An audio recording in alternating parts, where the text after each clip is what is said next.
What is up, ladies and gentlemen? My name is Aaron Knoll, and welcome back to another edition of the Movie Battleground. Tonight, we find ourselves back in the 0-1 bracket. We are at the halfway point. We have already had 4 matches completed and up, so you guys can go ahead and check those out if you haven't. And now we are on to the second half of the bracket, and tonight we have some fun competitors coming into this. We have the man who decided to call himself the 38th favorite dad of the fan leagues, Jacob West, who, again, I say this in praise to his competitor and not a complete diss to him, but he was the only former champion who was paired up against a rookie who did not come out victorious. And that was not for lack of effort because he put up a great fight. Jordan just came out with a little edge there.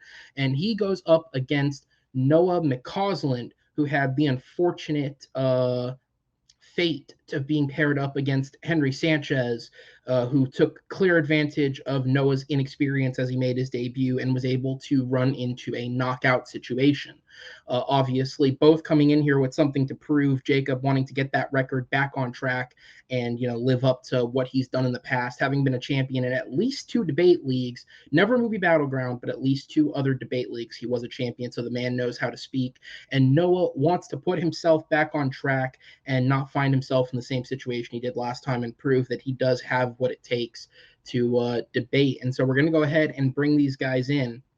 And introducing first, with a record of 0 wins, 1 defeat, he is Noah McLovin Mccosland.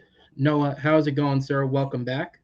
It's going pretty good. I'm a little congested at this moment, but if you guys see me pull out tissues, no, you didn't. So, Call it the flu game. So, yeah, aside from your literal feeling, how are you feeling tonight coming into this? I'm feeling really good. I feel good with my pick of answers, choices anyway, and I'm feeling good with the preparation that my previous match gave me. It got me the experience I kind of needed to know kind of what I'm up against, what goes on in Movie Battleground, and even though it was quite literally a beatdown, I took a lot away from it. I took a lot of lessons from it, and I definitely took the time to prepare and sit down and actually delve into these movies. And instead of having just a little couple paragraphs for the whole thing, I have a lot of preparation ready for this match. Absolutely. So it seems like that's the biggest thing you took away from that last match. Does the fact that once again you are playing a competitor with a ton of experience worry you again, or do you feel much more prepared that no matter who the opponent is, you're ready? Um, I think there's always going to be that slight little bit of worry, bent no matter who you go up against, because there's always that possibility that you can mess up on something, or they could have the better answers or whatnot, or just demonstrate their ideas a little bit better. But I feel confident in my abilities, and I know that whatever Papa brings, that I'm going to be able to bring my best as well. So it's going to be a fun match to watch. We're not for me to watch, but for you guys to watch. So I mean, maybe you want to watch it back after this. That's up to you. I'll happily take the view. But thank you, Noah. We'll go ahead and send you to the back for just a moment and introduce your opponent with a record of 0-1. He is everybody's papa, Jacob West. Jacob, how's it going tonight? It's not going good, Aaron. You Okay. made the comment that I'm the only uh, previous champion to go up against a rookie and lose. That hurts. I'm sorry. You have that 0 right after my name. That hurts. Um, I'm very disappointed in myself. I've spent a lot of time in the dungeon, just disappointed in myself. But thankfully, you're giving me a chance to redeem myself. And you know that I'm not going to mess it up because I have no idea what to do with my hands right now. Keep them open, keep them closed, put them in my pocket. I'm not keeping them in my pocket. That just feels weird. It's absolutely your choice. I have no rules mandate on where your hands have to be. Maybe on screen, preferably, just anywhere on screen. We don't want any nonsense. But with that said, Jacob, clearly your defeat didn't hurt you too bad. You're still here, dressed nicely. No lack of clothing, no shitty looking clothing. But what did you take from that first match that you think can help you here? Don't give the judges any doubt that I win the point. Easier said than done, but I look forward to seeing if you can do it. Let's go ahead and bring back in Noah and get into this. Movie Battleground is a game that is a best of 5 rounds. It is first to 3 points wins. Each round of debate is worth 1 point. That'll be decided by the judges' votes. If a competitor does happen to get 3 points in a row, that is a victory by knockout, which unfortunately Noah is familiar with. If it happens to be a 2-2 tie at the end, we will go to the blind round, which unfortunately Jacob is familiar with. So either way, somebody's got some experience doing something in here.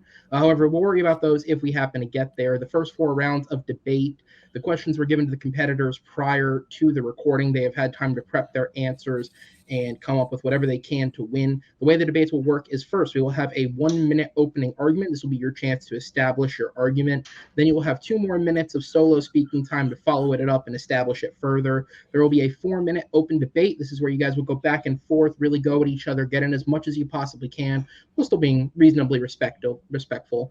And then after that, you will have 1 minute to finalize and close your argument.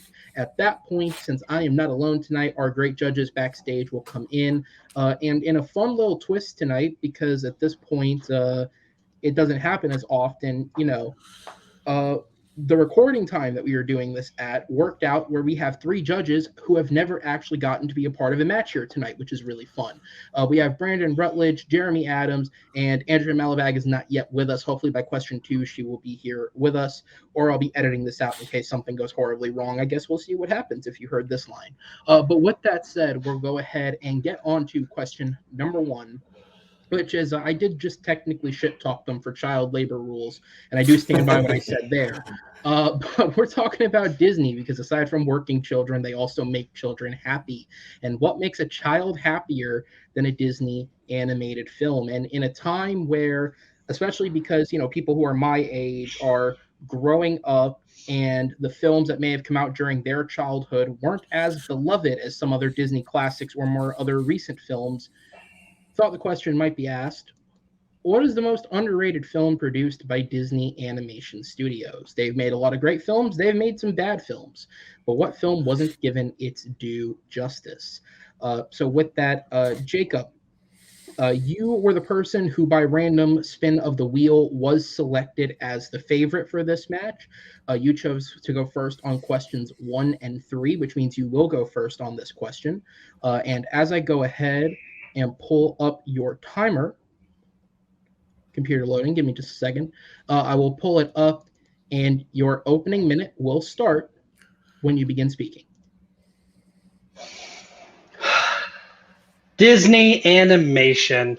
You have your classic films like Pinocchio, Sleeping Beauty, Peter Pan, Dumbo. I can go on naming as many of these movies. Then you have your Renaissance.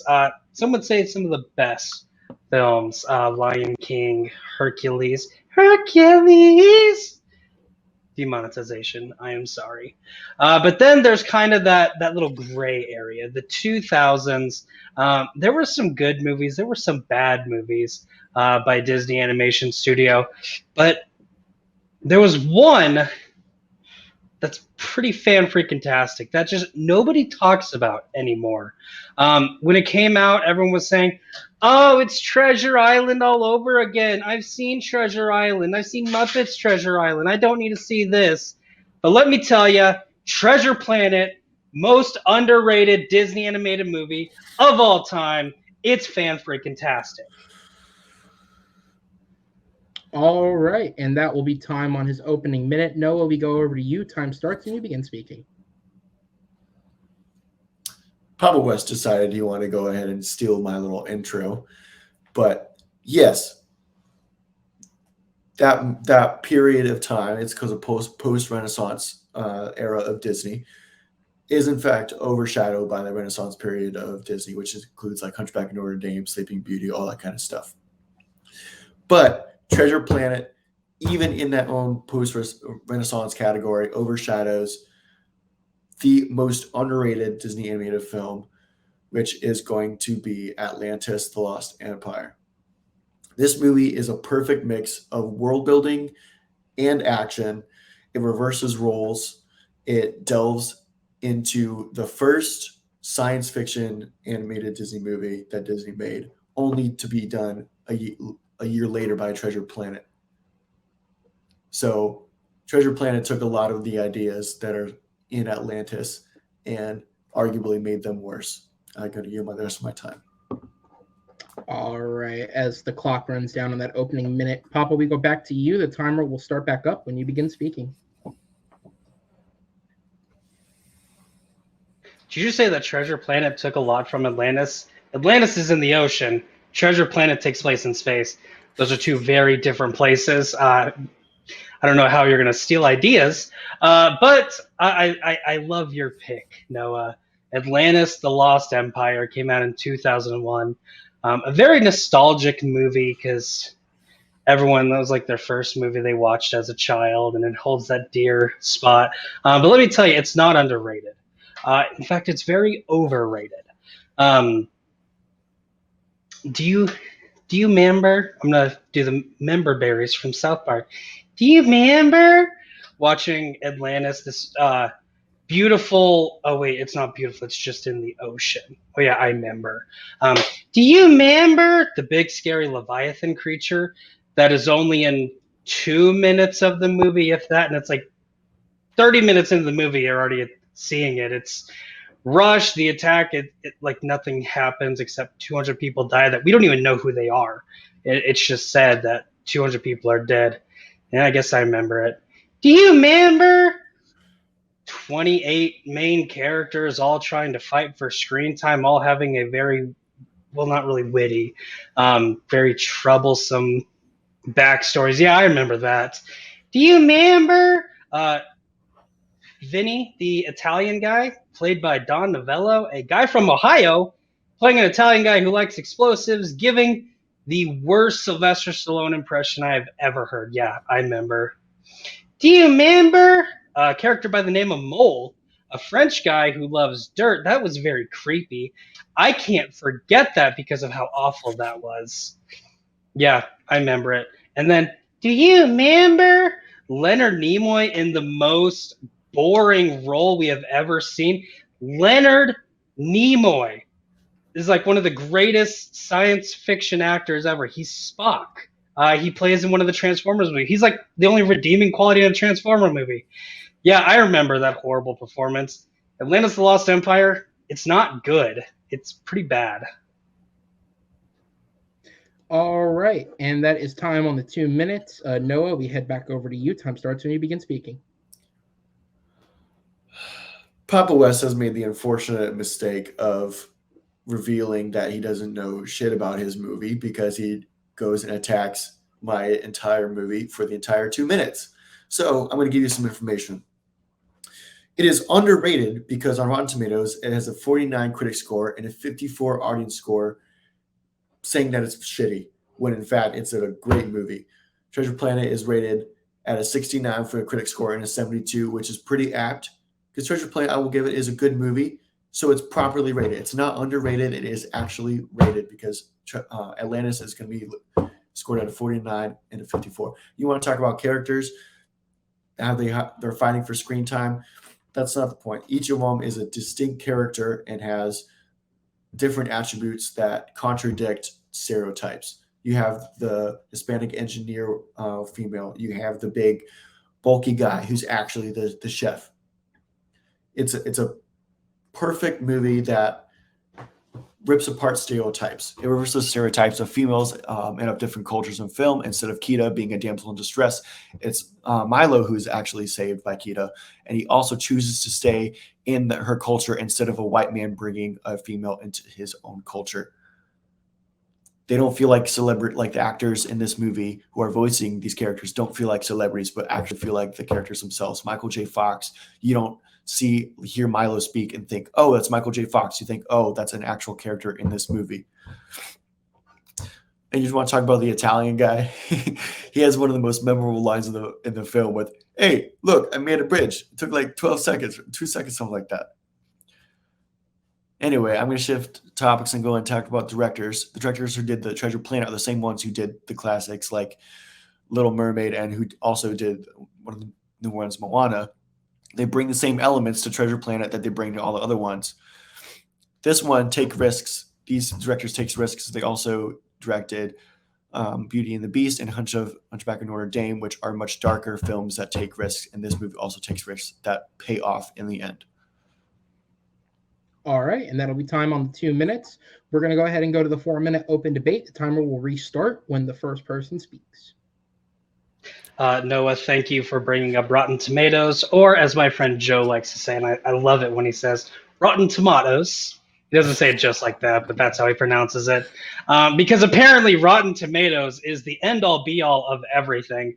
Yes, more people hate your movie than like your movie, as it's rated at 49%, and mine's at 69%.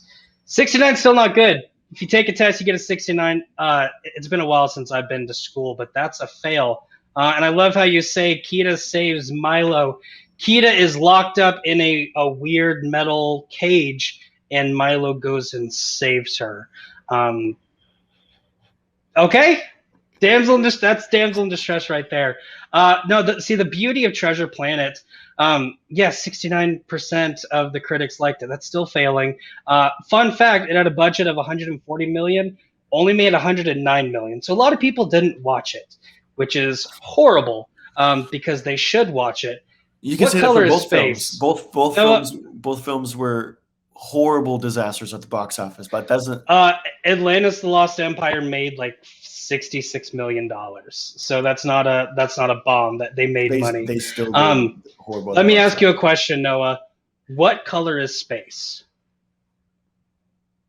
I'm gonna let you answer that. This is where you can answer. No, this is where you can answer the question. Okay, fine. Be a jerk. Space is black. If you've seen Star Wars, Star Trek, any of the things out of space, Alien, space is black. You know how many scenes have black in them in Treasure Planet? Really not a lot. The only time you see black in space is the black hole. That's just one of the many stylistic choices that are bad about Treasure Planet, because it chooses to integrate old technology like it chooses to make space look amazing. Yeah, but you're choosing coal engines in a time where you have futuristic tech, which makes no sense. You have people with animatronic hands and like mechanical eyeballs, and yet you're still running off of coal. It makes choices that don't make any sense in the movie. Because it's pirates. Pirates are in ships. Hey, let's bring actual pirate ships in space. That's something that's never been seen. We can have weird spaceships. Pirates of the Caribbean, except in space. It's the same thing. Pirates of the Caribbean came out after Treasure Planet, so you cannot say Pirates of the Caribbean. They're still taking I've seen before still when you watch old ideas. You're not taking old ideas. If a movie came out like 4 years after the fact, if anything, Pirates of the Caribbean stole from Treasure Planet.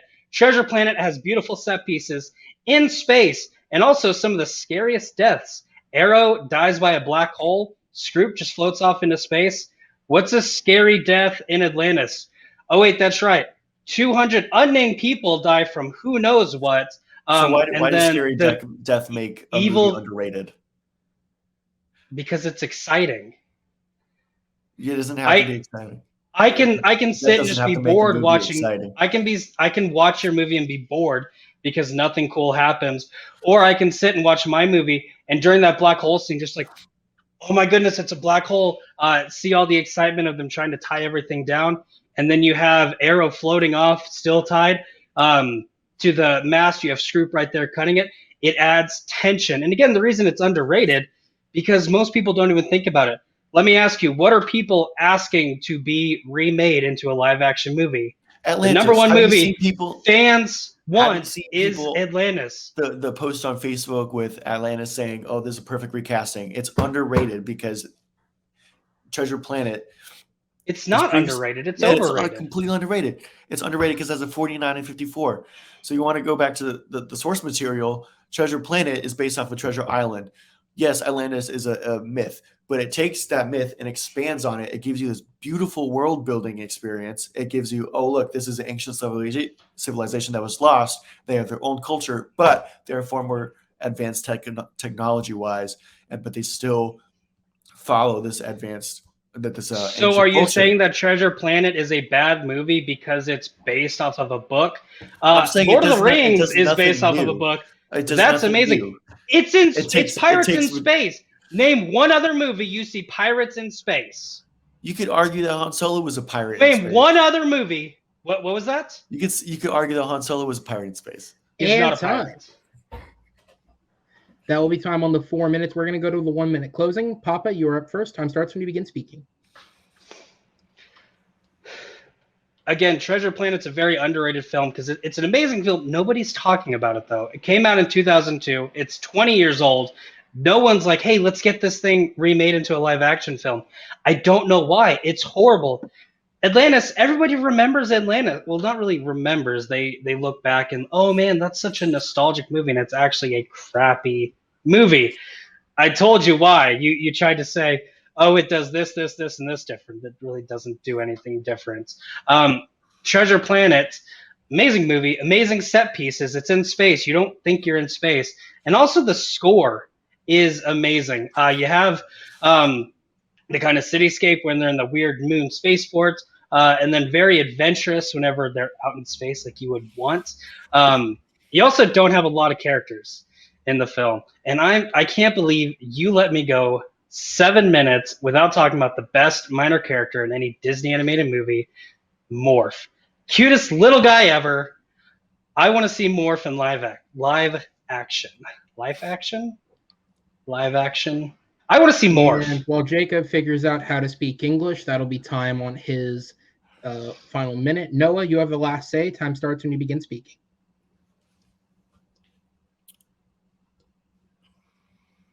Atlantis is underrated because it does not deserve the Rotten Tomatoes score that it has. But when you ask anyone about their favorite Disney animated movie, 9 times out of 10, you're going to get Treasure Planet. Oh, I remember Treasure Planet from my childhood. Treasure Planet was my favorite to watch.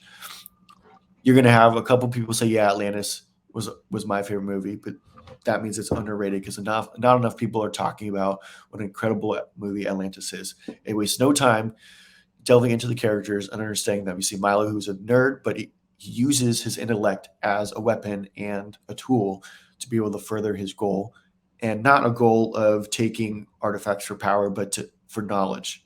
You see that foil with the captain who ends up taking artifacts for power, and that just showcases sorry, my nose is bothering me. The evil manipulation of Western culture against this civilization that's absolutely beautiful. This film reverses the stereotypical roles of females and of different cultures in film and delves into sci-fi in a way that wasn't done before. And time. All right, guys. Good first round from both of you. Blow your nose, figure out how to say that word you were trying to say. I'm going to go ahead and send you both to the back and bring in our 3 judges who are backstage. So Andrea was able to join us part of the way through round 1, but because we'd already gotten started, she will come in for round 2. And if a third judge is needed between ours, I was taking notes during this round in order to serve as a third judge. However, in addition to doing that and producing the show, I was also fact-checking some stuff just to make sure everybody got their stuff right when they talked. So yes, first off, both of these movies came out basically right next to each other, or within a very close period. Atlantis: The Lost Empire did come first. It was released in June of 2001. Treasure Planet was released in November of 2002. The Rotten Tomato scores were mentioned a lot, and they were both said accurately. Atlantis does have a 49% critic-like rating, a 54% audience-like rating. Treasure Planet has a 69% critic-like rating and a 72% audience-like rating. When bringing up, because they talked about Pirates of the Caribbean and the potential influence on it, for what it's worth, I'm not going to speak on my thoughts on that, but again, for the facts, for what it's worth, Pirates of the Caribbean came out on July of 2003, meaning it came out just over 6 months after Treasure Planet did. Also, for what it's worth, the lead writers of Pirates of the Caribbean, Ted Elliott and Terry Rossio, were also co-writers on Treasure Planet, so they actually were involved with both films. And when they talked about box office, while on paper, if you look at the Wikipedia numbers, Treasure Planet just straight up lost money, whereas it looks like Atlantis did make money. Generally speaking, those numbers that are posted to Wikipedia or Box Office Mojo don't actually tell you the whole story because they don't account for PR and marketing for the film, and they don't account for theater takeout. If you do rough estimate math to figure out what those numbers are, Atlantis did also lose Disney money, just not as much money as Treasure Planet lost them. So basically they were both failures at the box office. With all of that put together, though, it's not about the school stuff I found. It is about the arguments. And for that, Brandon, you are up first tonight. Who does your point go to and what sold you? So, first of all, I'm a big Disney nut, so this topic very much appealed to me.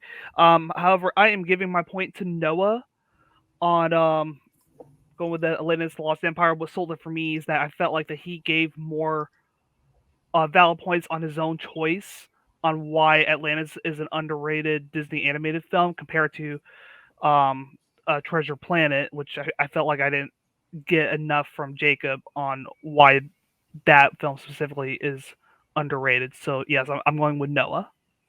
Okay, so we have one vote for Noah. Jeremy, I go to you. Who does your vote go to and what sold you?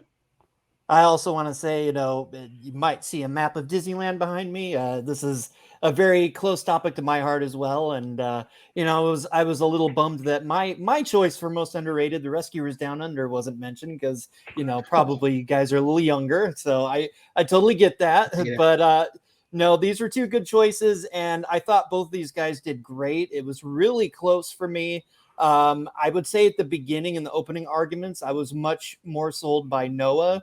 But as the arguments went on, I think Jacob kind of started really winning in the second round by hitting Noah more on the overrated, underrated question with bringing in box office, with talking about, fan casting and the swell of support that Atlantis has had and how his movie isn't as well revered in those circles. And he just had a lot more ammo on why Noah's movie is overrated. Whereas I think that the efforts that Noah made to say that Treasure Planet is overrated were a little weaker. Just basically it's based on source material. Whereas Jacob had a lot more weight there. So sorry to make it harder for you, Aaron, but my point goes to Jacob on this one. No, that's absolutely fine. Any chance I can be the kicking doll for somebody, I'll take it. So to say it, put it out there, and then kind of explain where my head is at. I do give my vote to Noah on this one, and it is what sold me on it was more. Jacob spent the entirety of his 2 minutes attacking Atlantis, and he didn't take enough time to talk about his own film. And I thought Noah not only defended his film in his solo chances to speak, but also counteracted a lot of the points that Jacob made. And so at that point, I have a lot more defense for Atlantis than I did for Treasure Planet, because anytime Jacob attempted to make a defense, it could be immediately counteracted or discussed. Just more of the match was spent on Noah's pick, and I think he did a better job defending it. So that's why I am going to give the point to him. But it was a close debate, guys. I am going to send you to the back. Andrea, thank you for being here with us. We will talk to you next round. So go ahead and get that pen ready as we will send you guys to the back and bring back in our competitors as we move on to question number 2. And it's a good thing that I'm no longer judging, and in fact that Andrea is, because we've swapped out a fucking rook on this topic for somebody who might actually know what they're talking about. The question is, what is the best film set in the world of Middle-earth?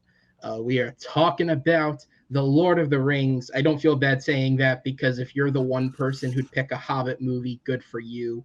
Most people wouldn't. So we are talking about The Lord of the Rings. And Noah, you are up first on this round, so I will go ahead and bring up your timer, and it will start when you begin speaking.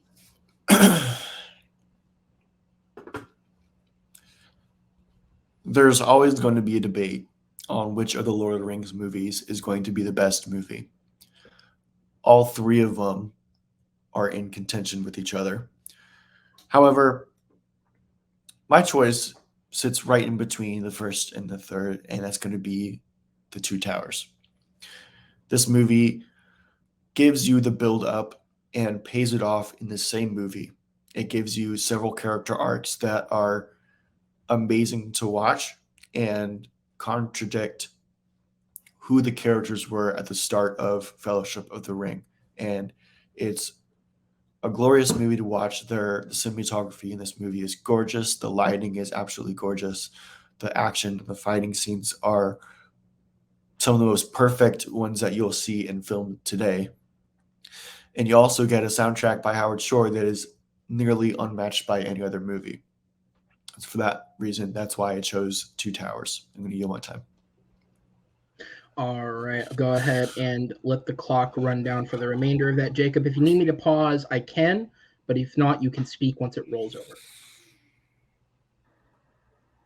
The Hobbit, The Battle of the Five Armies is a movie that happens. Not the best Middle-earth movie ever. Trick some of y'all. Haha, there you go. Correction! The best movie in the Middle-earth saga, the Lord of the Rings trilogy, is the ending, The Return of the King. You said the Howard Shore score in The Two Towers is not matched by many movies. That is very correct. It is a fantastic score, and it is not matched in Return of the King because he took the score in The Two Towers and elevated it by 200 for Return of the King. You talk about great character developments. Nothing is greater than seeing Sam lose everything, lose his partner of Frodo because Frodo was tricked by Gollum/Smeagol, and then be able to be victorious and overcome his sadness and save Frodo. A lot of other stuff is good. I'll explain later on. All right, that is time on that. Noah, I head back to you. You have 2 minutes on the clock. Time starts when you begin speaking.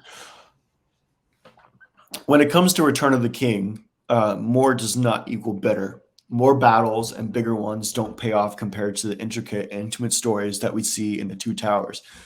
Even the battle that we get at the end with Helm's Deep is not as big as compared to maybe the battle at Pelennor Fields. But it's a smaller battle, and you get a lot more emotion, and you get a lot more – it's a lot more tense because there are actual stakes at hand. You see Aragorn go under the water at the end during the Battle of Helm's Deep, and it gives you – oh, sorry, that was Gimli that went under the water, and it gives you tense – it gives you anxiety that these characters, they could actually die. Great sequels take ideas introduced by the original film and challenge them further, and they lead the audience to reconsider the preconception of characters and stakes. And that's exactly what The Two Towers does. It takes ideas and the characters and it flips them on their head. Gollum completes this whole arc during this movie while going from an evil murderer to happy servant to back to evil. You get Aragorn's transition from king to strider during the Battle of Helm's Deep when he becomes a leader of men and elves, but he also becomes a leader of kings when he tells Theoden, ride into battle with me. I'm going to again bring up Rotten Tomatoes score. Two Towers has a critic score of 95 and an audience score of 95, and Return of the King has 93 and 86. I'm going to let that speak for itself. Return of the King is just too long. There's multiple endings. People have said that forever, and it's going to continue to be a point while Return of the King is lesser than The Two Towers, just because there's multiple endings. Yes, I understand you want to wrap up all the characters, but it turns this runtime into well over 3 hours that's not needed. The CGI of Legolas sliding down the Oliphant during the Battle of Pelennor Fields is really rough, as some of the CGI is in Return of the King. And having Theoden's speech outside of Minas Tirith takes away from Aragorn's speech outside the Black Gate and vice versa. You have two big speeches, two big battles that take away from each other, while the Battle of Helm's Deep is perfectly emotional and tense throughout the entire thing. All right, and that is time on the dot. Jacob, back to you. 2 minutes when you speak. So my last argument I lost because I didn't explain why my movie was good in the 2 minutes of talking.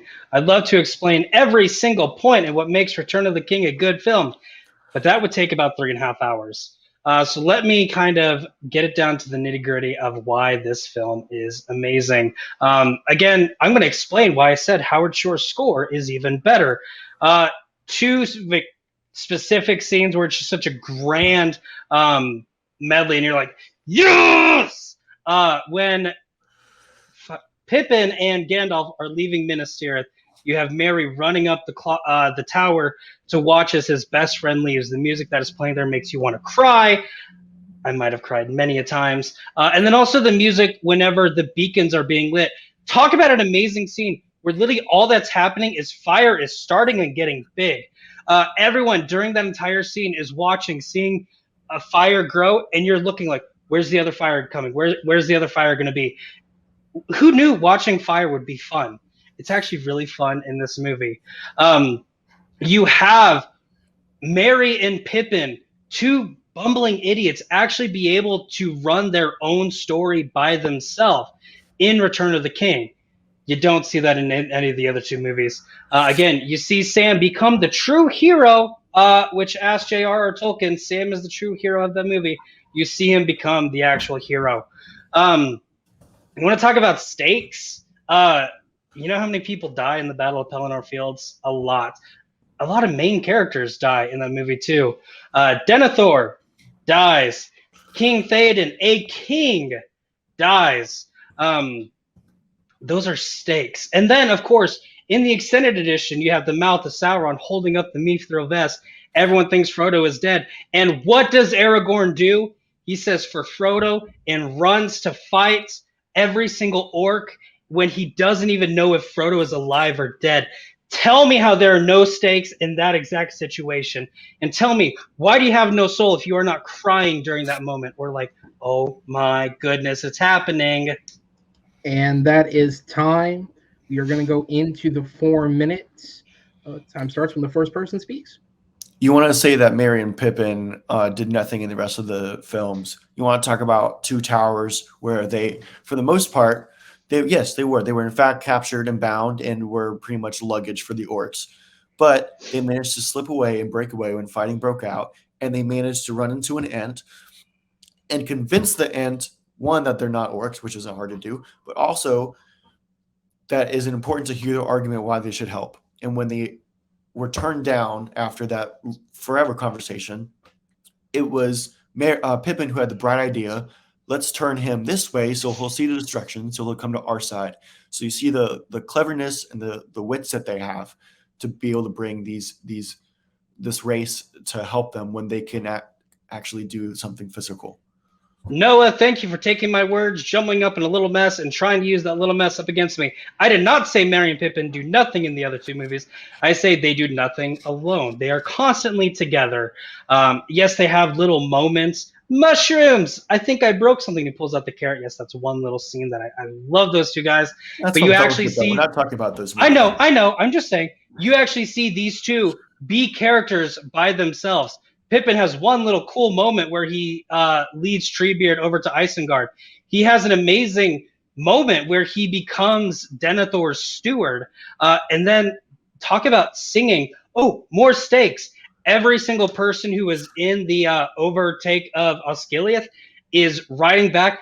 Every single one of them dies except for one. I won't spoil who that one who lives is. And guess what's happening during that? Billy Boyd is singing.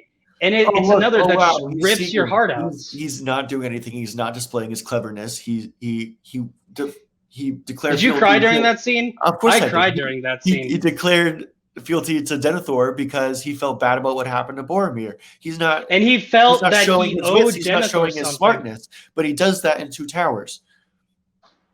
And you want to talk about like big moments, about like Aragorn saying for Frodo. Can we talk about when Aragorn and Theoden ride out, but then you see the sunrise in the west, I believe it is, and you see Gandalf. Sunrise is in the east. Fun fact. Whatever. You see the hero standing there with Gandalf, and you get them riding down this cliff. The lighting is absolutely perfect. It's slowed down so you feel the gravity and the weight of the situation, and you have that great score, the Howard Shore score. Placed over it as they ride into battle, and it gives you the sense of relief because this whole time and it's over in 5 minutes. Guess what? In the Battle of Pelennor Fields, you have the Rohirrim show up. You have that amazing score, the exact same score, just with a couple more crescendos in it to make it more dramatic, and you have that last for so much longer. Plus, it happened. You have again. Eowyn. The same thing happened again, except for it's bigger, which doesn't make it really better.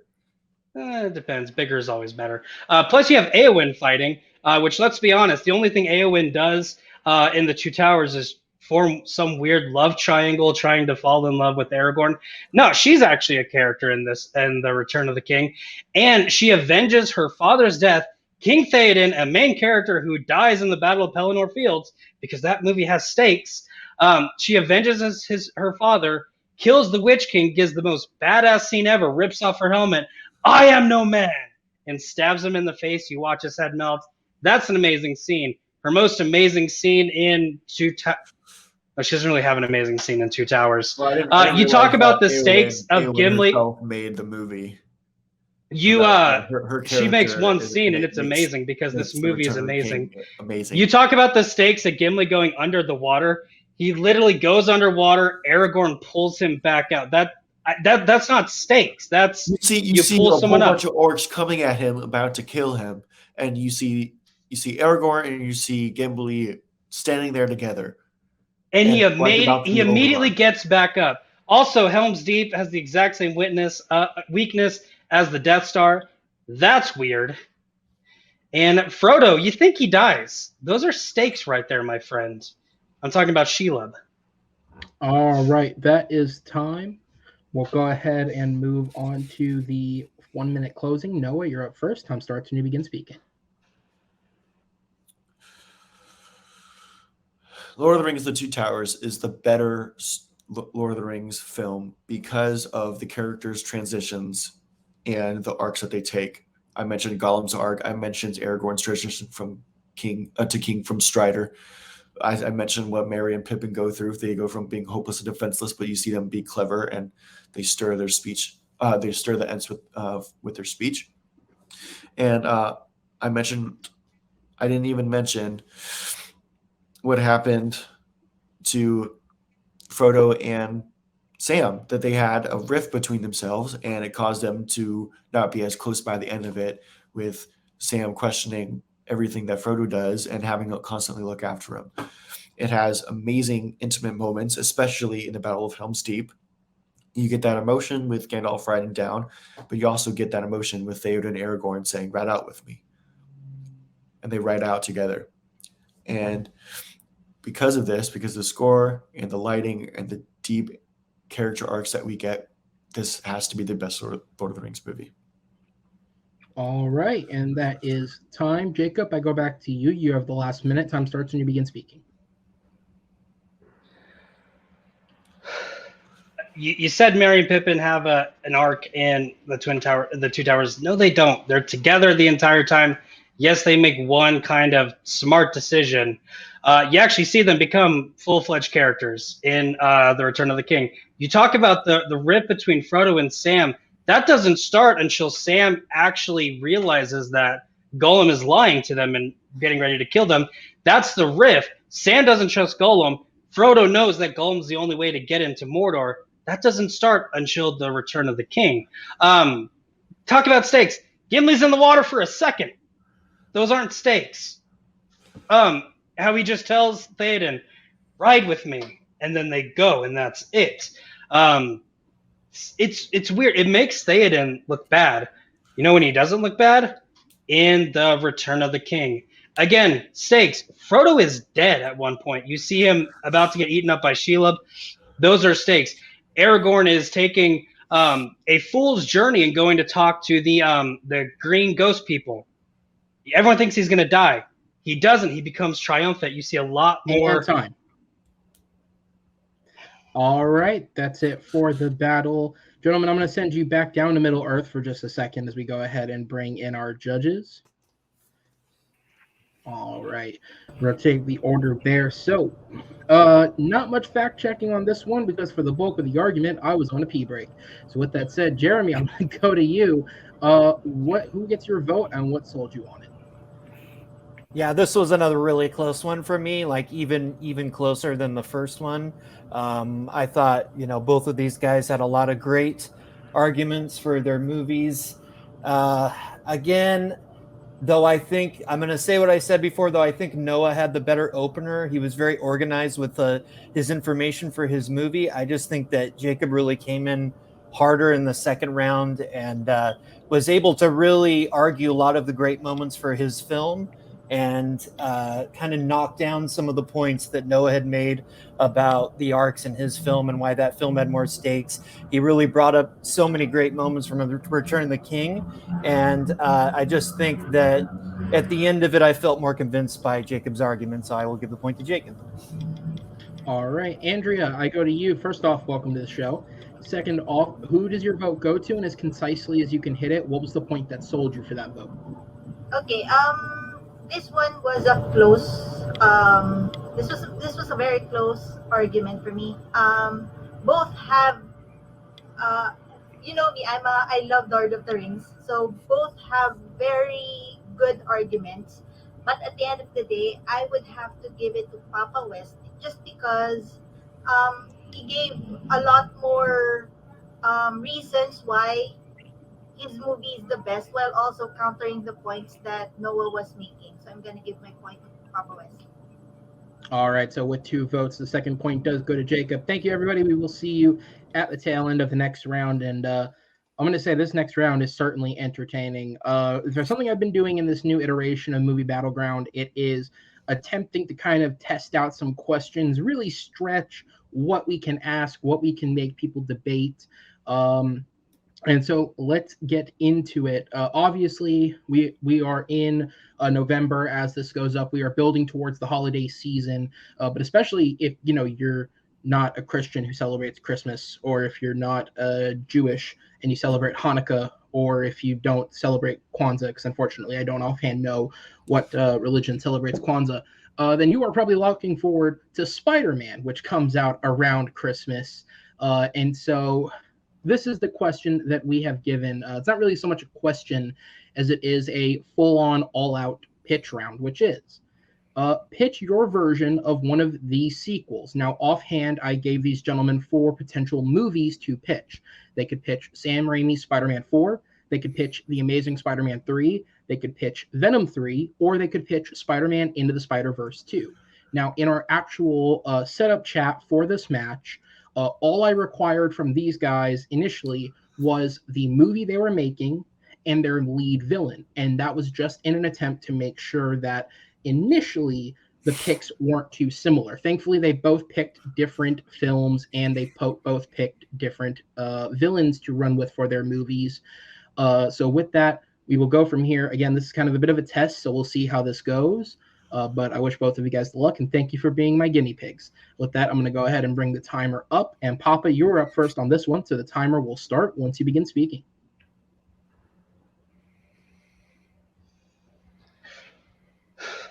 The Amazing Spider-Man 2. Objectively, not a great movie. Not a great performance by Andrew Garfield. Not a great performance by Jamie Foxx. These are all opinions. And you know what I have to say about opinions? Well, that's just your opinion, man. Well, yes, The Amazing Spider-Man 2 is not a great movie with Spider-Man in it. It is a decent movie. It's not the worst of the worst. That would be Spider-Man 3.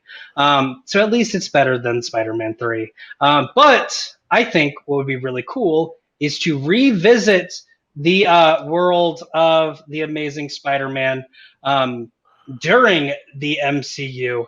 And let's ask ourselves a question. What is the multiverse going to do to the other worlds? And what is going to happen to New York City when there is, in fact, no Spider-Man? I want this chin rub to be in my time.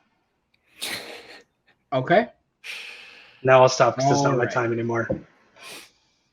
So with that, I will go ahead and move over to Noah. Time starts when you begin speaking.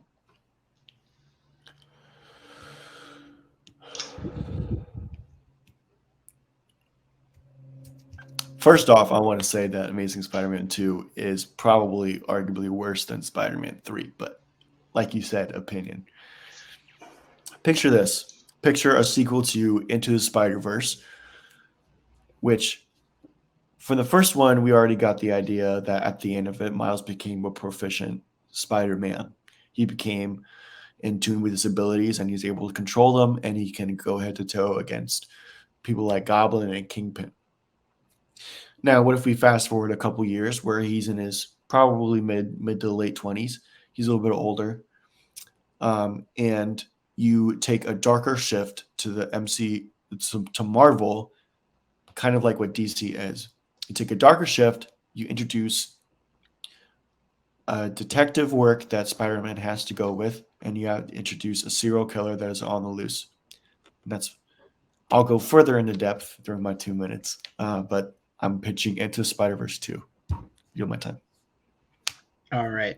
As we let the timer run out, for those of you who are fans of consistency, I do have banners created for this, but since neither of them mentioned their villain, I figure I'll just let this play out and see what happens. Jacob, you have 2 minutes on the clock. Time starts when you begin speaking. I'll go ahead and not keep it a secret anymore. The villain of The Amazing Spider-Man 3 is going to be Norman Osborn. I know what you're asking. Papa, Norman Osborn is dying of retroviral hypodysplasia. I don't even know what that means. I looked it up yesterday. False, I do know what it means. He's turning into a goblin. His son is doing the same exact thing too. But what if I told you, while Doctor Strange in Earth, whatever we want to call it, MCU Earth, is messing with the multiverse, trying to let everyone forget Peter Parker is Spider-Man, it sends out a shift of cosmic radiation and really affects this Earth in so much that it heals Norman Osborn of his retroviral hypodysplasia. I promise that's the last time I'm going to say that because I don't want to say it anymore. What if it makes him stronger than he's ever been? And we already know, or rumors are that maybe Andrew Garfield and other Peter Parker from the Sam Raimi ones are going to be in this MCU. What if they are stuck in the MCU and cannot get back? What is New York City going to do? Norman Osborn, well, first off, he's going to beat his son senselessly because his son is an idiot. There you go, Dane DeHaan. Horrible performance in that movie. That's going to make it better by making him just being destroyed in this movie. He forms the Sinister Six. He has this weird guy named Rhino that he's kind of going to use for muscle, but he is really going to form the Sinister Six to wreak havoc. And do you remember the little kid in The Amazing Spider-Man 2? Fun fact, this isn't canon, but this is in my pitch. His name is Ben Reilly. He is on the hunt to figure out how to become Spider-Man because Ben Reilly in the comics was a Spider-Man. He's going to be Spider-Man. He's going to be the Amazing Spider-Man, which is why we've had this trilogy called The Amazing Spider-Man when The Amazing Spider-Man is never even uttered. It'll finally be uttered today. There you go. Now we have a reason to call ourselves The Amazing Spider-Man. And time. All right. I probably should have said this at the start, but judges, for what it's worth, not that either of these guys have spent too much time on it, do not take their opinions on other films as a part of their arguments. Just focus on what they're saying about the new films. Just for what it's worth. I don't want somebody getting a bonus point in your head because you prefer what they said over the other. With that said, Noah, I will head back to you. Time starts when you begin speaking. Just with those 2 minutes, I'm not impressed, and I'm kind of bored with the story already. And I believe everyone in the world is starting to get bored with the same Spider-Man movies coming. You had 3 reboots of Spider-Man with the pretty much them all telling the roughly kind of the same thing. This one I want to bring in and make it a new kind of Spider-Man. I want to make it a darker Spider-Man movie with a serial killer and have that serial killer be Venom. And to tie into the title, it's going to Venom. It's going to be coming from the Tom Hardy universe, and through way of traveling through different universes where it becomes evil, even though we saw him be good in Venom 2. I'm not going to talk about the movie. In this film, we're going to see Venom almost behave like a xenomorph in Alien, where it sticks to the shadows. We hardly see Venom throughout the entire movie, making him more creepy, making him more uncatchable. Peter's going to have to do his own detective work. He's going to make mistakes along the way and learn that even though, because Venom is going to end up being a serial killer of bad people, even though he's killing bad people, he's still killing. So Miles Morales is going to learn that even though that he's still killing bad people, killing them is just as bad, and it makes you a villain in his eyes, and he has to be brought to justice. And through this, Miles is going to learn by accidentally killing someone, that this just further proves his point. And we've already seen Norman Osborn as a villain as Green Goblin. And just to fact check you, Aaron, you're probably going to have to fact check this. You see him die in Amazing Spider-Man 2. So there is no Amazing Spider-Man 3 from Papa West because Norman Osborn is, in fact, dead. So I'm bringing something new to the Spider-Man universe. I really All right. As the clock runs down, I'll give it a brief pause. And then once somebody speaks, we'll go ahead and head into the 4-minute opening debate. I don't know if he's dead in the end of the movie. Even if he is, cosmic radiation, multiverse manipulation brings him back to life. No, you can't. There you go. Bring him back to Boom. life. Solved. Why can you not do dead. that? He died. You see him die on screen. And we're manipulating the multiverse. You can literally do whatever you want. Just because he's dead doesn't mean you can't bring him back to life. That's already gonna make the stakes not as high. It's not gonna make it interesting. Your movie's already not interesting. Venom can't survive without I was about to say Tom Holland. Venom cannot survive without Eddie Brock. We've seen that in 2 Venom movies. So is he going to bring Eddie Brock into the Spider-Verse? Yes, because they're one and the same. So they're being brought into this universe. Which we've already seen Eddie Brock tell him, no, you cannot you cannot kill bad guys. You have to live off of this. Just like you. So you just contradicted yourself. I'm going to say cosmic radiation for this and say, oh, they become a villain even though they're killing villains. Yes, but you are taking a known character and changing his core being. That's what Eddie Brock is in the Venom. But you're movies. making a character who is dead come back to life. So it's we're running into the same conundrum here. Yeah, but I'm not saying, okay, he's coming back to life, but now he's going to be a good guy and hand people daisies. No, he's literally going to come back to life, even if he was dead. I really don't think he was dead. I'm pretty sure he was alive. Even who cares? He's still going to be the same person he was, only stronger. And yes, we've already seen Norman Osborn as a villain. He's been like the best villain. Something that we've already seen over and over again. How are you going to make that interesting? It's worked. It worked in the first one. Yes, you make him his son a villain in the Amazing Spider-Man 2. That was a huge mistake. That didn't work. Flop. That was horrible. Work. Exactly. And so that's why they're going to same thing over and over again. That's how they're going to start the movie is by or not really start the movie, but within the first 10, 15 minutes, they're going to take Chris Cooper's Green Goblin and kick the crap out of his son for being a complete utter failure. Imagine people's joy. That's going to be interesting though. Yeah, it's gonna be fun seeing a kid get the shit kicked out of him, but that's not gonna be interesting or make for a good movie. That one's particular point. It's gonna show how ruthless Chris Cooper's Norman Osborn is. He is going to take his son. Go ahead. Have I ever what? No, I wasn't gonna be a dick and let you go ahead and talk. But have you ever seen a Detective Spider-Man movie? That's something new that you in the Amazing Spider-Man 2, Peter Parker is trying to search to find out both Amazing Spider-Man movies. He's trying to figure out what happens to his parents. That's detective work. It's exactly what you're saying with Miles Morales. No, in this one, he's actually trying to look for a serial killer, someone who's leaving bodies on the street.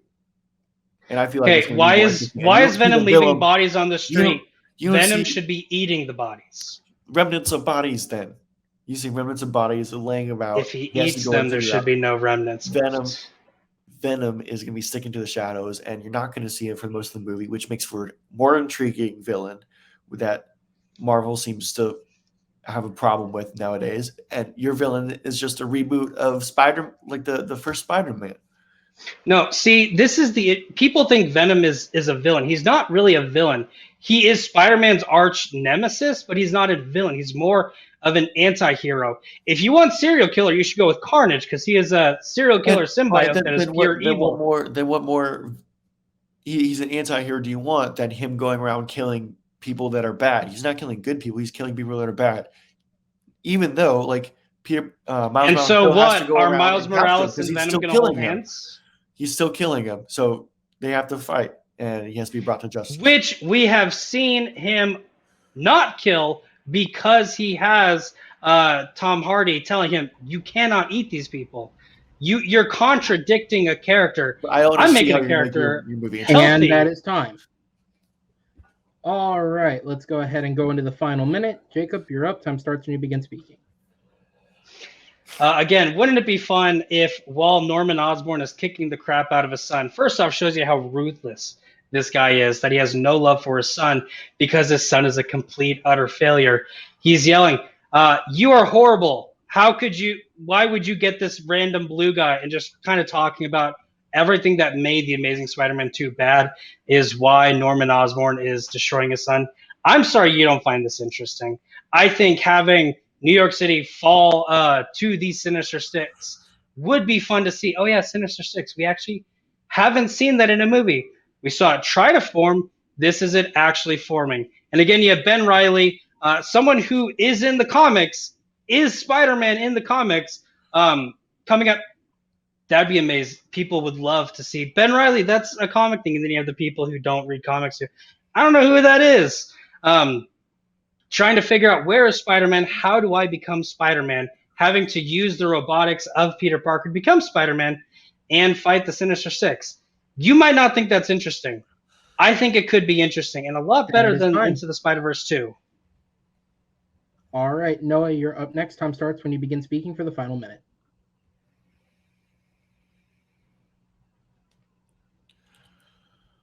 Well, already off the bat, Papa West's movie is going to be dead in the water because his main villain is, in fact, dead in the water. We hardly have seen a good Spider-Man detective movie where he goes and has to follow these string of murders and through Venom, who is killing villains. Even though he's killing villains, is still killing people. And Miles learns that it doesn't matter if what you're doing is bad, if the end result is just is it being good. I'm floundering here. Miles learns that it's not okay to kill to achieve something good. Papa West's movie just doesn't sound entertaining at all. In my movie, you actually have a detective movie, you have a thriller movie because you hardly see the villain at all, and you're constantly spooked out by him. And when you finally see Venom, he's going to be this freaky, terrifying, hulking monster, like a xenomorph in Alien. All right, and that is time on the argument. I will go ahead and send both of you to the back as we will bring on our three judges. So just a couple of quick notes for this one. As Jacob did say earlier, for those who don't know, the disease in Amazing Spider-Man 2 is retroviral hypodysplasia. That is the disease that they give. And for any of you WebMD people out there who are scared you will turn into a goblin, it is not real. It is a fictional disease with a mumbo-jumbo word that was invented for this movie. And speaking of that disease, as Noah did say earlier, yes, Chris Cooper's Norman Osborn does die in Amazing Spider-Man 2. He dies one day following the scene we see him in the movie, which is what leads to the subplot of Colin Feore's Donald Mencken attempting to usurp Harry and Harry's control over the company so that he can try and take it for himself. And that is just one of 10 different plot lines that are in The Amazing Spider-Man 2. So with that said, we'll go ahead and move on to our judges. Oh, the last thing that I want to say, and this is in no way a thing against either of our competitors, but on behalf of the audience, I do want to apologize for my own naivety as a producer for failing to see that a Spider-Man film could involve multiverse. Just didn't think that one through. I thought we'd get some clean edge sequels, and nope, right from the get-go. Okay, with that out of the way, Andrea, I go to you first on this one. Who does your vote go to, and what sold you in as concise a way as you can hit it? Okay, this was closer than the second round one for me. Yeah, but at the end of the day, I have to give this one to Noah just because he was able to give me a lot more gives me a little bit more of an idea on what his story is all about. So I'm going to give my point to him. Okay. And Brandon, I go to you next, as concise as you can get it for me. Who gets your vote and what sold you? This one was definitely a little bit tougher to figure out because The debate was mostly just arguing why the other's choice was not good. So that I feel like that Jacob had the stronger argument on why Spider-Verse 2 would not work compared to Amazing Spider-Man 3. So my point is going to Jacob. Okay, which means we go to Jeremy. As concise as you can hit it for me. Who gets your vote, and what did they say that sold you? Well, these guys were trying to pitch a movie, and I was just kind of taking what they were giving me in terms of trying to visualize and get a sense of what their movies was. And what I got from Jacob on his movie was basically Norman Osborn's going to be brought back to life, and he's really going to be angry, and the Sinister Six is going to show up, and we're going to introduce a new Spider-Man. Whereas with Noah, I got a lot about what the story was going to be, what the arc was going to be for Miles Morales, and how Venom was going to be used in the movie, and the tone of it being a detective movie and a lot of different shading. So I just felt like I got more of a pitch from Noah, so I will give Noah the point on this one. All right. So with that vote, Noah will get our second point. Judges, thank you so much. I'll go ahead and send you to the back as we bring back in our competitors, and we are going to move on to question 4. And what's better to end a friendly match than talking about a good old American pastime, I assume. I don't know. I don't watch sports here.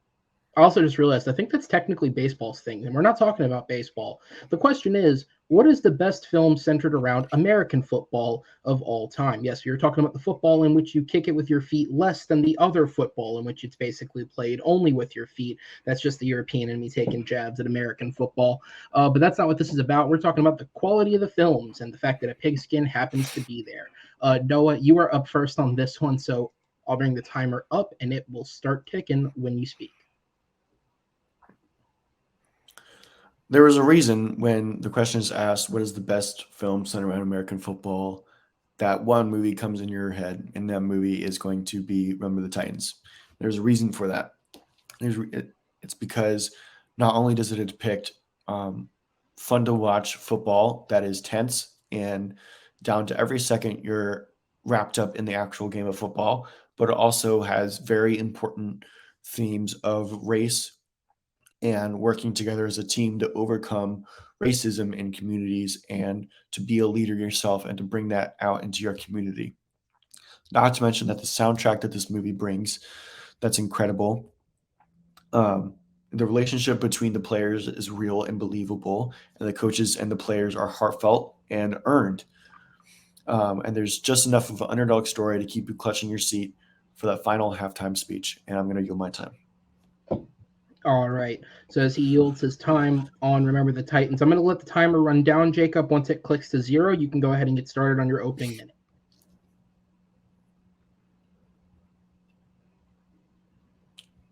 And you are good to go. And you are muted. I'm an idiot and forgot to unmute myself.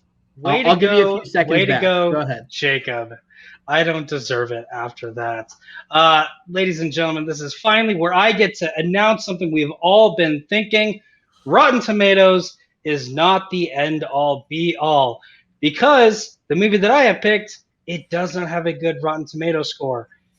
Why? Well, maybe because critics were not ready to talk about the N-word and gang violence. The best film centered around American football, the greatest of all time, is Gridiron Gang.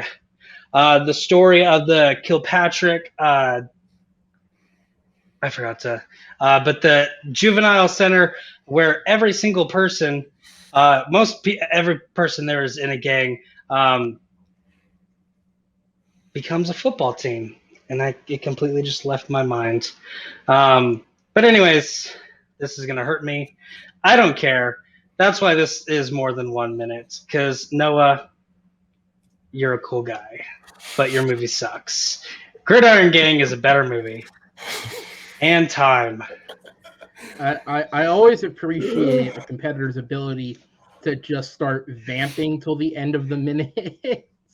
I hate myself for forgetting to unmute save it myself. to the end. I'll give you one, Jacob. Kilpatrick Detention Center. Thank you so much. All right, Noah, if you need one, I'll give you one to make it fair, but your 2 minutes starts when you speak. You don't need to give me extra time. Papa West wants to bring up Rotten Tomatoes score, and then they're going to all be all, which is right. They're not. But Gridiron Gang has a 42 as a critic score and an 81 as an audience score, and Remember the Titans has a 73 and 93 respectively. That score has a lot to say about what people think about the movie, and it's true that a lot of people think that Gridiron Gang is worse, and that's because it is. It's a forgotten film that is left to be seen in classrooms when there's no work to be done because it falls all into all those football stereotypes that Remember the Titans did first. It also has very lackluster performances, especially by Dwayne The Rock Johnson, who just pretty much sits there and yells from his chest like The Rock pretty much does. However, you get that Coach Boone that with Denzel, you get the harshness of that Coach Boone when you first introduced to that character. So he establishes, this is my team, you're going to listen to me, but you also get very emotional moments with him when you see the passion and the hope he has for these kids to overcome racism and to bring that from the team out into the community itself. It affects everyone from diehard sports fans to people who have never touched a ball. And it's one of the few sports movies that combines depth of a character, a balance between comedy and tragedy, and has a great ending. And we're going to talk about endings. It's hard for sports movies to have endings because I'm sorry, my notes again. I lost my notes. The team does win the championship game, but they do it with heavy hearts, and the players, both white and black, find common ground in the genuine sorrow they feel. So even though they win, it comes earned. The soundtrack, like I mentioned before, is unreal. It includes many hits from the Temptations. It's highlighted in the movie. There's a lot of people singing in their locker rooms and players singing to each other. That builds camaraderie within the group, but it's also a way of demonstrating the different cultures, the white culture and the black culture, and them coming together and being able to become a team and become a cohesive unit. And the struggle between races in the community and how a football team brought them all together is very real and believable in this movie. It's heartwarming. The stakes are high in this movie, and that's time. All right, Papa, back to you as he hits the unmute button. 2 minutes on the clock. Time starts. 75% of young men who leave the Kilpatrick Juvenile Detention Center, I said it right, end up either back in jail or dead, because that is an issue with our jail system. Is it doesn't teach how to get over it, how to live on your own. Sean Porter, who is played by The Rock, is tired of this statistic and decides, let's take people who hate each other and make them love each other and be a team by playing football. You talk about how everyone in Remember the Titans, they fight racism. Really, you never see the players hating each other.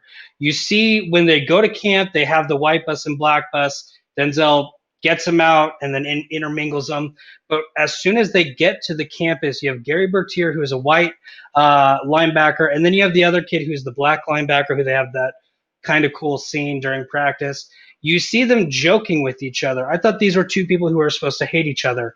On my end, you have Willie Weathers, played by Jade York, and Kelvin Owens, played by David Thomas, who are rival gang members who are literally cussing at each other during practice.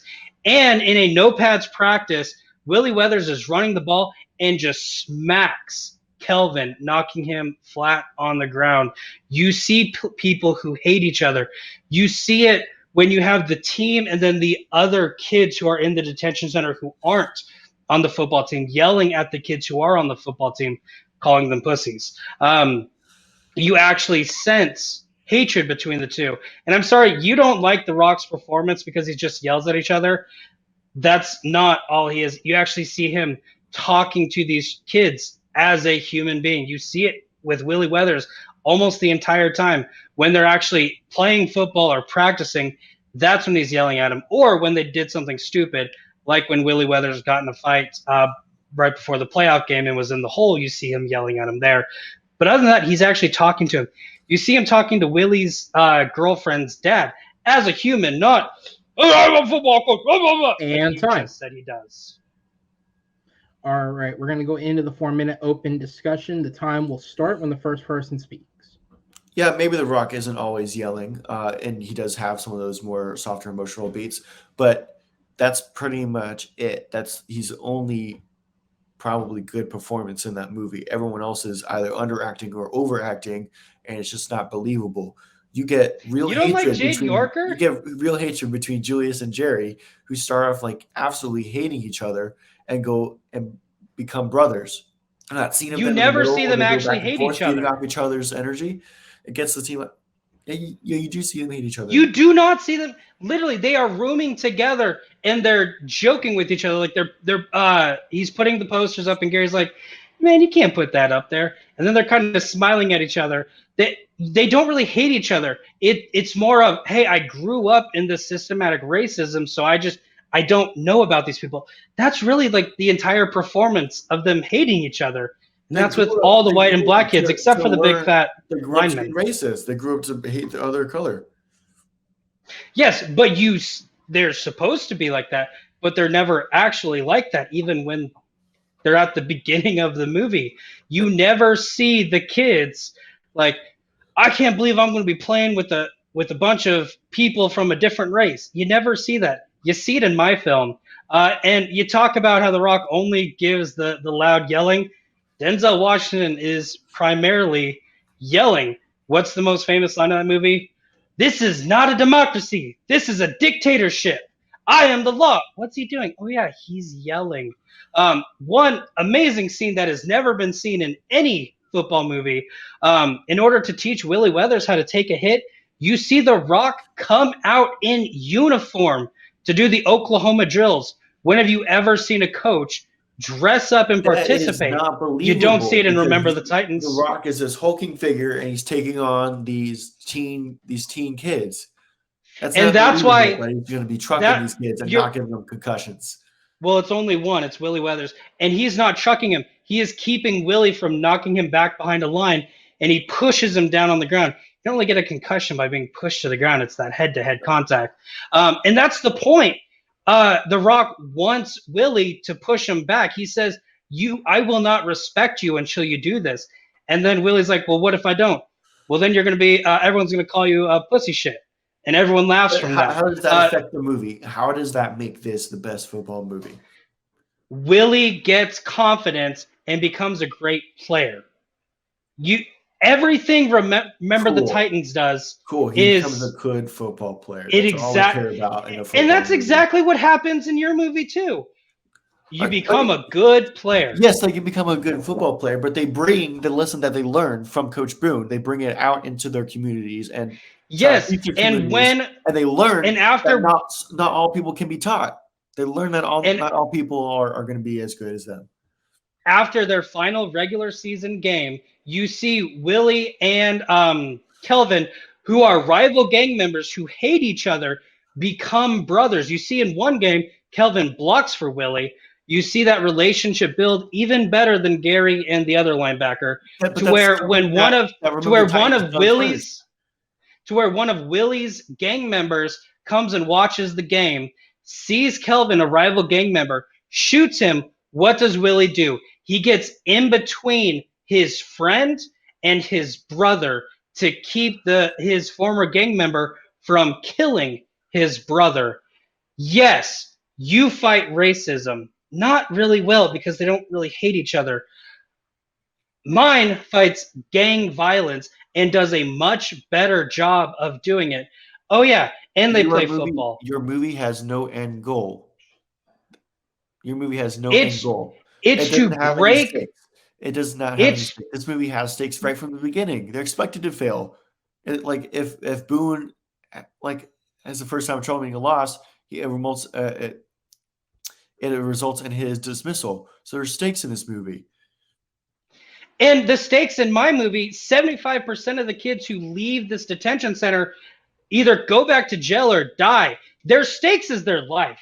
But What we're not more meant to stakes care is about that? these characters. This movie doesn't make us care about these characters. Is that why it ends by telling the real life story of how And almost all of time. them become successful? All right, we'll move on to the final minute. Noah, you're up. Time starts when you begin speaking.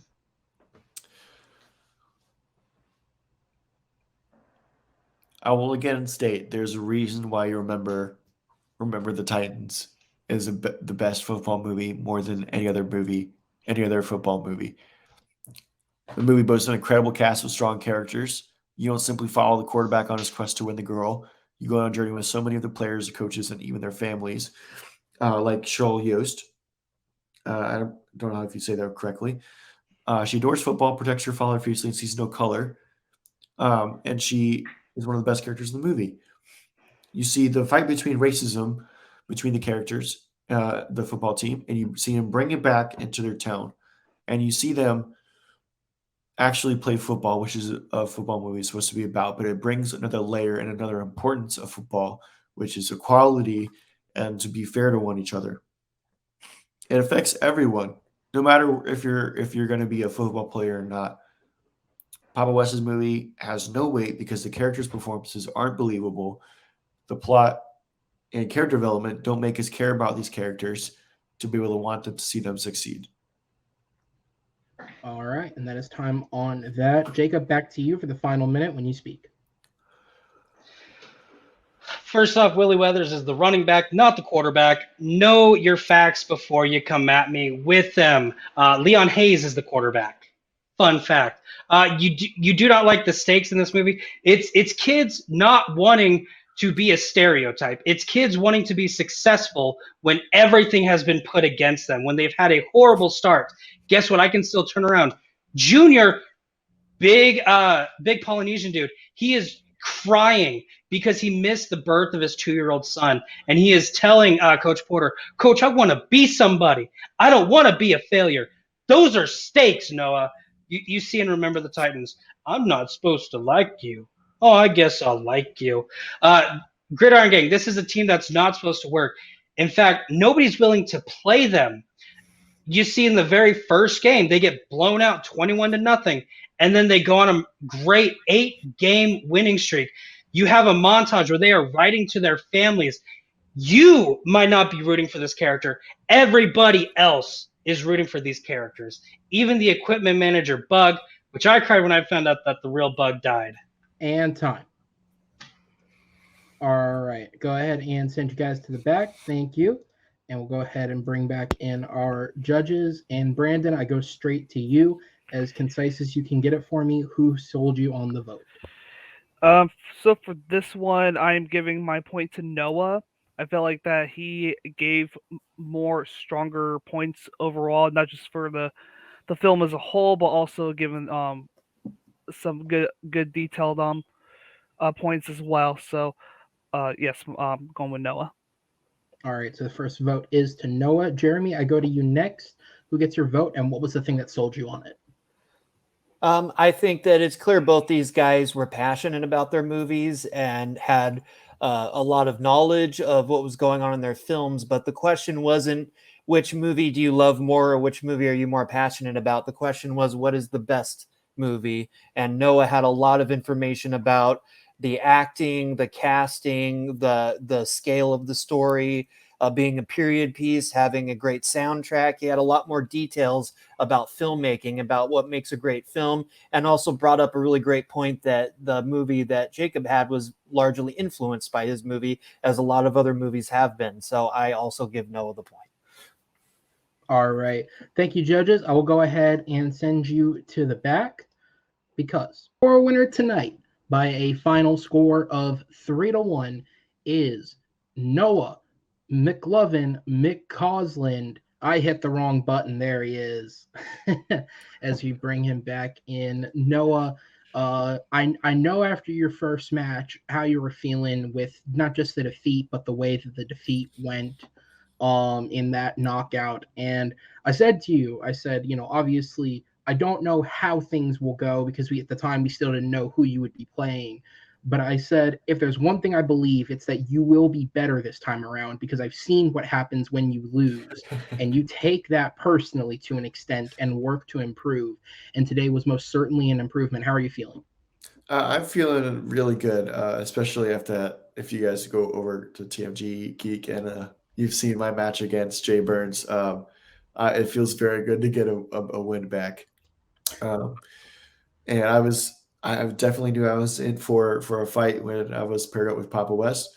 Um, I actually haven't seen him yet perform, but I just knowing him as a person, I know it'd be a tough challenge. And but I felt a whole lot. I felt better prepared this time around, and I definitely feel like I performed a lot better. And again, there's little things I can improve upon, but that's with anything. So he put up a good fight. There was a lot of things that I was worried about, and a lot of my points that he tore down that I was hoping would kind of stick. He did a great job, and he kept me sweating. Absolutely. And with this victory, you do move on to the next round of the tournament. And again, unfortunately, we're in a position based on uploading and recording where we do not know quite who your opponent is. But I can tell you that you will be playing the winner of Chris Diaz or Jordan Anderson. So my question to you is, what do you know about either of these competitors, if anything? And if you do know something, who do you feel you want to go against? I don't know much about Jordan. I know a little bit about Chris just because I've faced off against him and for Full Metal Classics. Um, he might have been in a couple of picture-in-pictures with CMG, but I know that he'll be definitely interesting to go against. I don't know anything about Jordan though, so I'll have to go back and kind of watch some of his stuff. But I probably rather go up against Chris right now, just with not knowing my other opponent. Fair enough. Well, congrats on the victory, sir, and we will see you in the next round of the tournament as I send him to the back and bring in his the unfortunate second place finisher, Mr. Papa West. The tie is off, the hand is on the chin, and I feel like a child who's about to get spanked. Papa, how are you feeling? I'm not gonna spank you, Aaron. Thank you. It'd be very weird because we're both grown men. If anything, I'll probably do what my father did to me in the worst punishment I ever had, and allow you to spank me because I am the failure here. I am the disappointment. Noah, I'm glad reading the Cliff Notes on Remember the Titans and talking about how it defeats racism got you to that point. I thought I argued that better, but you do what you do, Aaron. And I disappoint myself is what I do, I guess. You'll have a little bit more time, unfortunately, to sit on that. But as we get closer and closer in a little while to wrapping up the tournament, we'll start integrating matches from players who were eliminated back in. So my question to you is, will we be seeing you when we start bringing people back? Are you going to keep hunting for that first victory? Right now I'm 0-2. I don't want to be 0-3.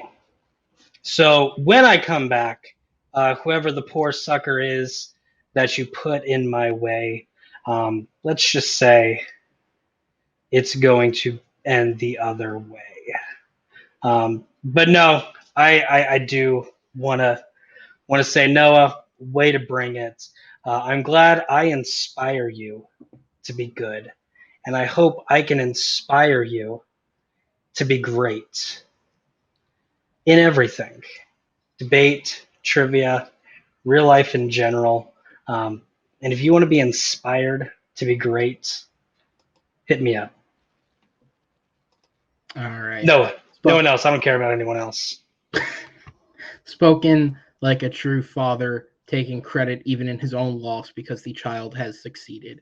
Papa, thank you so much for being here, sir. I appreciate everything. Go enjoy your night or what's left of it, and we will see you down the road on the Movie Battleground as I go ahead and send you to the back. And that is a wrap up on another great debate here in Movie Battleground. We are working our way through the 0-1 bracket, just a handful of matches left, and we will have all of our 8 competitors moving on to the quarterfinals. And I know I've said this before, but as just a fresh reminder to our audience and to any competitors who may be watching, if you win that quarterfinals and you make it to the semis, win or lose from there, you will have a path to the title, because we'll need more than one contender and it'll take forever if we go the other way. So it's a big, big match on Noah's plate potentially.